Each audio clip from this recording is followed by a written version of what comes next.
মেদিনীপুর বিধানসভার শালবনির সাতপাটিতে আক্রান্ত বিজেপির মণ্ডল সভাপতি বাবলু ঘোষ আহত অবস্থায় তাকে নিয়ে আসা হয়েছে মেদিনীপুর মেডিকেল কলেজ হাসপাতালে। বিজেপির অভিযোগ, তৃণমূল আশ্রিত গুন্ডারা তাকে মারধর করে। আহত বাবলু ঘোষকে নিয়ে আসা হয়েছে মেদিনীপুর মেডিকেল কলেজ হাসপাতালে। পোলিং এজেন্ট বসাতে যাওয়াটাই মূল দোষের বলে অভিযোগ বিজেপি নেতার। যদি বাইরে থেকে ওরা লোক নিয়ে এসে নিজেদের লোককে কেউ চেনে না, ধরুন টোটাল এই যে এন্টায়ার ভোটটাতে তৃণমূলের পার্টি অফিসে ঝান্ডা মেরে দিয়ে চলে গেছে বিজেপি। বাইরের থেকে লোক এনে গোটা শহরে ব্র্যান্ডিংয়ের কাজ করা হয়েছে, ফলে কেউ কাউকে চেনে না, যে যেখানে পেরেছে গুঁজে দিয়ে চলে গেছে। কার ঘর কী বৃত্তান্ত, আমার ঘরে দুপাশে দেখছি 4টে বিজেপি ফ্ল্যাগ লাগানো হয়েছে। কারণ একটাই, বাইরের থেকে কে কার ঘর চেনে না।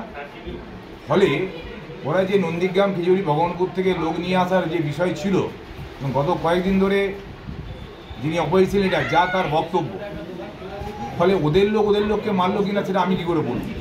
আমাদের কোনো লোক, বারবার আমি সবাইকে বলেছি যে অযথা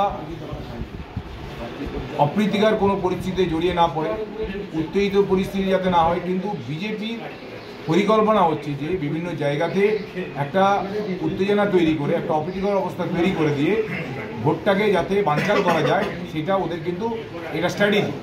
সেই স্ট্র্যাটেজি অনুযায়ী ওরা এটা চালাচ্ছে, যাতে শুভেন্দুবাবু যিনি বারবার একটা কথা বলছেন যে কোনো কিছু হলে আমি অমুক অবরোধ করবো, তমুক অবরোধ করে দেবো, ওরা সেই দিকে যাওয়ার জন্য নিজেদের লোককে দিয়ে মেরেই ঘটনা বরং সাজানো।